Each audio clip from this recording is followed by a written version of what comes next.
皆さんこんにちは、黄昏です。前回の動画からちょっと時間が空いてしまったんですけど、リアルでいろいろバタバタしてたんで、なかなか動画編集ができなかったです。で、今回は今立ち上げてる水槽にちょっと問題が発生したので、その対処をしていきたいと思います。で、問題っていうのがこれですね。この糸状苔、多分芝生状苔っていうんですかね。あまり詳しくはわからないんですけど、岩とか水草とか水槽の壁面とかにこびりついてる苔です。本当にこれ見栄えが悪くて最悪ですね。で、実を言うと隣の水草ストック水槽にもこいつらが蔓延してます。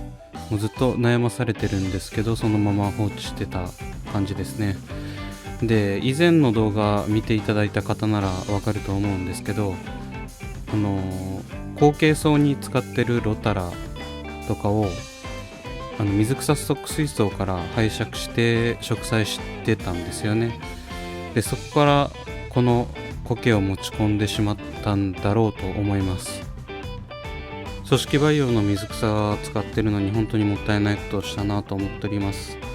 ただ水草ストック水槽と同じ苔が繁茂しているっていうことは、やはり水草ストック水槽の水草が苔を持ち込んだ原因かなと思っております。で、ほぼほぼ毎日冠水してたんですよね、この水槽で。不栄養っていうのも一つの原因かとは思うんですけど、とりあえず原因である水草を取って対応しました。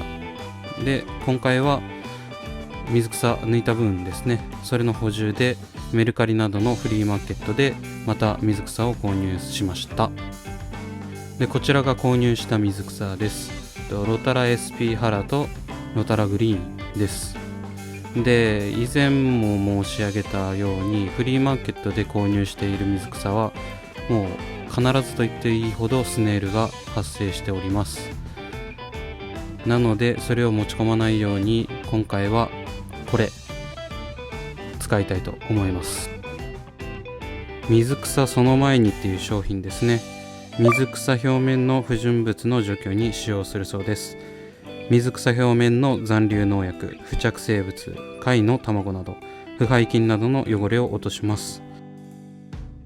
除去率はカーパメイト系農薬 90%、 有機塩酸系農薬 70%、 有機リン系農薬 43%、 その他腐敗菌、付着物の除去と書いております。ただこれって僕も以前から存在は知ってたんですけど、本当に効くのかなっていうところですよね。正直おまじない程度のものなのかなって思ってたんですよ。なので今回はいい機会だなと思ったんで、水草その前にの効果を検証していきたいなと思います。で、購入した水草を一枚一枚目視で確認していると、当たり前のようにこうやってスネールがいます。本当に気持ち悪いです。で、メルカリで購入した水草なんですけど、購入者の方はスネールなしって書いてあるんですよね。ただやっぱいるんですよ。なんでもう本当に鵜呑みにしない方がいいと思います。もう確実にいるものと思って対処してもらった方がいいかと思います。持ち込んでからだと対処が本当に面倒になるので、必ず最強なのは一枚一枚確認して、でトリートメントするのが一番だと思います。ただやっぱり目視だけじゃ限界があるんですよね。ここの葉っぱの付け根のところを見ていただくと分かると思うんですけど、微妙に動いてるんですよね。これなかなか目視で確認するの難しいんですけど、なんとか僕目だけはいいんで見れたんですけど、だいたいここに潜んでるやつが多い気がします。カワコザラガイとか本当に違いとかは全然見えないんで、よくここら辺に隠れてることが多い気がします。多分水がここになんでしょうね、溜まるからですかね。わざと隠れてるのかちょっとわからないんですけど、なかなか見つかりにくいところにいるので厄介です。それでは準備をしていきたいと思います。まずは、2リットルの水を用意します。でこの時は多分水道水でいいと思います。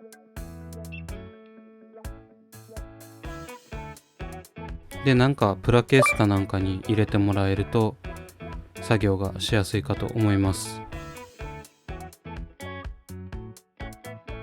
でだいたい1袋 1g 入ってるみたいで、これは、2リットルの水に溶かすようですね。では開けていきたいと思います。よくあるふりかけみたいに下に落としてから開けていきたいと思います。粉が飛び散るんで。で裏面には説明書きが書いてありますね。なんか強アルカリ水になるみたいです、話によると。なんであんまり手で触れない方がいいと思います。もう完全に飛び散りました。でこれを全部入れていきます。でなかなか溶けにくいんで、何かピンセットか何かでしっかりかき混ぜておいた方がいいと思います。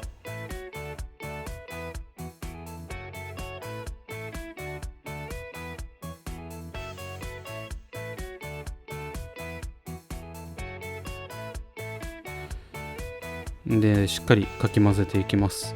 なんか白く濁りましたね。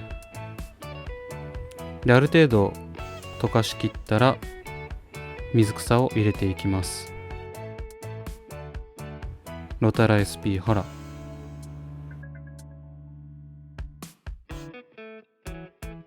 でロタラグリーンで、この時に水草は混ざらないようにした方がいいかもしれないです。後で処理が大変になるので。で入れ終わったらだいたい10分待ちます。でこの時間が長すぎると水草にダメージがあるみたいなんで、きっちり10分タイマーで測っておきましょう。短すぎても多分ダメなんじゃないかなと思います。で水草の種類によっては溶けてしまうものもあるので気をつけましょう。で10分経過した後に水でしっかり洗い流します。水草その前にの効果がスネールに効いている場合は、水草についているスネールも洗い流せているはずです。このまま水草を水槽に入れてしまうと実際に効果があったか分かりませんし、水槽内にスネールが発生しても嫌なので、もう一つの薬品を使いたいと思います。それがこれ、スネールバスター。水草に無害な海藻抽出物を原料としたスネール除去剤です。これはスネールに短期的な痙攣を起こし、段階的な投薬で衰弱、産卵阻害、食害させるものとなっております。水草その前にで落としきれていないスネールがいた場合は、付着しているスネールが痙攣を起こし落ちてくるので見落としがなくなるかと思います。普通のトリートメントで様子を見てもいいかなと思ったんですが、こちらの方がしっかり目視できるので確実だと思います。で10リットルの水に付属のスプーンですり切り1杯使用するみたいなので、隔離用プラケースに2リットルの水を入れて、スネールバスターをスプーンのだいたい4分の1程度入れます。その後に水草を入れてトリートメントをしていきます。でやはりいました。カワコザラガイです。流水で流れ落ちなかった貝と思われるかもしれませんが、スネールバスター投薬時は強い水流などを当てずにそのままの状態で入れているため、生きていた貝が痙攣を起こして水草から落ちたと考えています。しかしこれは残留農薬とスネールだけしか見ておりません。スネールの卵はどうなるのでしょうか。実は水草その前にを入れた後、スネールの卵がないか確認してました。そしたらやっぱり卵がいっぱいついてました。やっぱり水草その前には直接的にスネールの卵を溶かすなどして除去することはできていないようです。ただ孵化しなければ問題ないので、こちらは別途隔離して孵化するかの確認を行いました。だいたい2週間程度でスネールの卵は孵化するみたいなので、2週間後に確認してみましたが、孵化はしていませんでした。というわけで結果をまとめます。水草その前にはスネールを完全に除去する効果はありませんが、残留農薬スネールの卵には効果があります。残留農薬については検証ができないので確実ではありません。スネールの卵に関しては物理的除去ではありませんが孵化はしません。なので確実にスネールを除去したい場合はスネールバスターを併用して 2,3 日トリートメントするといいと思います。というわけで今回は水草その前にの効果について検証の真似事みたいなことをしてみました。で、今回の検証をしてる間にですね、とってももう僕の中ではすごいびっくりするようなことが起きたので、次回あたりに動画にできたらいいなと思っております。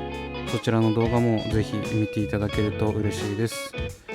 で、Twitter と Instagram もやっておりますので、そちらも見ていただけると幸いです。それでは今回はこのぐらいにしておきます。ご視聴ありがとうございました。